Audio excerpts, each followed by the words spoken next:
La doctora Bárbara Peñalosa, ¿cómo le va? Bienvenida. Gracias, bien. Gracias Hola, por la ¿qué invitación. tal?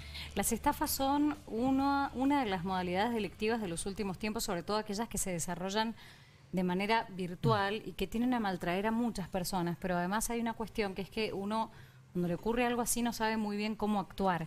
Entonces, bueno, la doctora es especializada en ciberdelitos y de alguna forma vamos a consultarte, Bárbara, para poder explicarle a la gente frente a determinadas situaciones qué tiene que hacer, ¿no? Nos llama el otro día un vecino, un mensaje que llega al WhatsApp del canal, dice, me clonaron la voz o clonaron la voz de un familiar para robar a parte de la familia. ¿Puede pasar esto con inteligencia artificial, que clonan la voz de alguien, hacen como que te llaman para pedir dinero prestado, una tarjeta, en fin? Sí, lamentablemente si bien los beneficios que nos trae la inteligencia artificial en distintos aspectos y en la ciencia, también ha sido utilizada para estos fines. Esto, por ejemplo, es un ejemplo de lo que se denomina deepfake, que se utiliza la inteligencia artificial para crear audios o videos que son extremadamente convincentes, utilizando ya sea la imagen o la voz de una persona, puede ser real, digamos. Luego ese contenido es utilizado ya sea para crear fraudes o para también cometer el delito de extorsión, ¿sí? Entonces, el engaño iría de la mano de, por ejemplo, un supuesto secuestro de un miembro de la familia, por ejemplo. Y también se utiliza para clonar la voz de la persona que por ahí desprevenida recibe un llamado telefónico, lo contesta simplemente con monosílabos, eso ya es suficiente. También se han detectado casos en donde se utiliza, por ejemplo, el hola, el sí de la persona, y ahí sí sería para un fraude, para, bueno, hacerse los delincuentes con dinero de alguna manera. Hay una modalidad que se ha visto en el último tiempo y que tiene que ver con las plataformas para venta de cosas. Alguien dice, bueno, voy a publicar que vendo mis sillones porque ya me mudo, no caben en la casa, están obsoletos, lo que sea, ¿no? Y cuando llaman al oferente, es decir, al vendedor de determinado objeto, le dicen que le van a hacer una transferencia a través de una plataforma o de en realidad, de las billeteras virtuales. Y eso es un ardid para que la persona ofrezca algún dato y terminan sacando un crédito a nombre de esa persona o haciéndole un robo a esa persona. ¿Qué es lo que nunca tenemos que contestar a través de el teléfono, del WhatsApp, de un llamado telefónico? ¿Qué datos no hay que dar nunca? Bueno, este caso que vos planteas a través del uso de ciertas plataformas de redes sociales para compra y venta, que para nada lo desaliento, es muy positivo para la economía circular. Sí. Mucha gente vive de eso. Sí, hay que tener en cuenta que la modalidad tiene una forma específica y la comento para que estén alertas los que nos están escuchando. La excusa es que hacen una transferencia, una seña de ese producto supuestamente que van a comprar, por ejemplo, señar 50.000 pesos y ahí nomás le dicen, no, me equivoqué, me puse un cero de más, envié 500.000 y envían un comprobante de transferencia falso. También en ocasiones se utiliza ahora la inteligencia artificial para todo este contenido falso sea mucho más convincente, y ahí comienza el engaño, ¿sí? Porque te dicen, aceptá la devolución, aceptá para que se me devuelva este dinero que te pasé de más, y en realidad vos estás aceptando un crédito. Sí, o posiblemente hay entre medio llamados telefónicos de supuestos empleados del banco o de la billetera virtual, y en ocasiones ya he visto casos en donde los usuarios no han compartido ningún dato. Claro. No comparten ningún dato porque, bueno, constantemente estamos concientizando desde donde podemos de no compartir el dato y, bueno, los casos que nos llevan al estudio advertimos que no han compartido datos, pero los delincuentes logran, a través de engaños... Se las saben todas. Sí. Claro.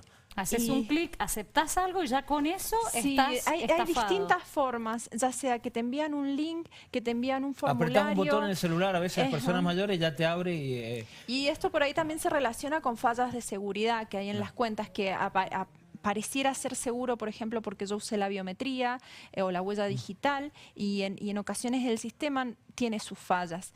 Y es importante esto que me consultabas antes, que no te lo respondí, en el sentido de qué hace la persona en el momento que advierte.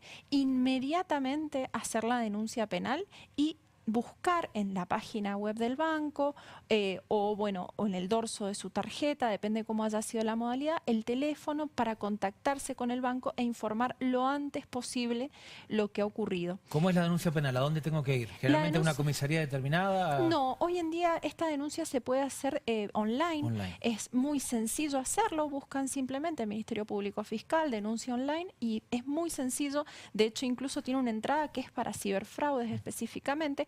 Luego, después de las fiscalías, los contactan a los días para que se amplíe esa denuncia y sí, tal vez deban acercarse a la fiscalía de su jurisdicción o al polo judicial. Y es importante que no borren nada de todo, hacer captura de pantalla todo el de hecho. Más que captura de pantalla, no borrarlo. No tocar nada. Claro. A veces sí, uno dice ahí, elimino, bloqueo, porque no quiero que tengan, y la verdad es que ahí cometés un no está mal que error. hagan, claro, no está mal que hagan la captura de pantalla, porque en ocasiones, depende de la modalidad de estafa, controlan de forma remota el dispositivo de la víctima y son los mismos delincuentes los que borran toda la información.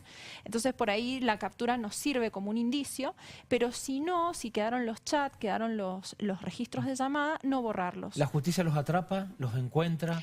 Eventualmente sí. Lo que pasa es que son casos muy complejos, que no son de un día para el otro. Y en estos casos intervienen delincuentes que están en distintos lugares del país. De manera que las investigaciones suponen la intervención de fiscales de distintas provincias y la colaboración entre estos. Son Eso alarga los plazos. Claro, son casos complicados, pero sí, eventualmente la justicia va dando contra estas bandas, las desbarata. Ocurre que el consumidor que fue víctima o el usuario que fue víctima de una de estas estafas, aunque luego la fiscalía logre dar con el sujeto, lo pueda después enjuiciar y demás, no ve solucionado su problema económico. Necesariamente sí va a tener que acudir a la justicia civil con la protección del derecho de defensa del consumo para poder reclamar y para poder tratar de darle una solución económica a los efectos de ese delito. Otro tipo de situaciones en relación a las redes, a la virtualidad y que tiene que ver con dinero, pero no sabemos si se encuadra sí o no en una estafa. Es un caso que yo conozco en forma particular, una persona que llega y encuentra en su cuenta bancaria una determinada cantidad de dólares que no le pertenecen. Por un error del sistema, por un fallo o porque alguien transfirió equivocadamente o a propósito. ¿Qué haces en un caso así? Porque si tocas el dinero no es tuyo. Y es una situación muy preocupante. ¿Y te pueden denunciar por la plata que tenés ahí? Claro. Bueno, hemos detectado que hay casos, estas modalidades de estafa de las que veníamos hablando, necesitan lo que se llaman cuentas mula. ¿Sí? Son cuentas que se utilizan a veces para pasar el dinero. En ocasiones puede ocurrir eso. En ocasiones puede ocurrir que sacar un préstamo en alguna financiera no es tan complicado y antes de contactarte ya han sacado ese préstamo. Entonces devuelven ese dinero, debe quedar en la cuenta. Puede uno hacer una denuncia penal, también online, sin trasladarse a ningún lugar.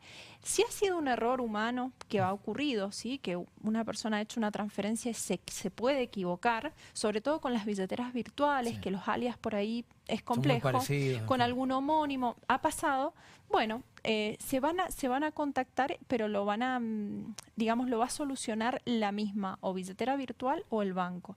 Y también puedo comunicarme con el banco y dar aviso de que he recibido ese dinero y ese dinero no me pertenece. Pero jamás para que quede devolverlo, devolverlo ante un llamado, porque puede haber sido la antesala del fraude. Exacto. Le agradecemos, doctora, estos minutos para Noticiero 7, siempre es un placer escucharla, sobre todo con problemas que existen hoy en la sociedad, principalmente nuestros padres, los adultos mayores, que tienen mucho miedo ante un llamado y a veces te llega algo al WhatsApp, apretás el botón y ya hay un mundo paralelo de la delincuencia que se quedan con las identidades, el dinero, con todo. Así es. Muy amable. No, de nada. Muchas gracias. A ustedes. Racing se prepara para, ¿por qué no?, ir por un nuevo título. Recopa Sudamericana en juego, el equipo de Costa.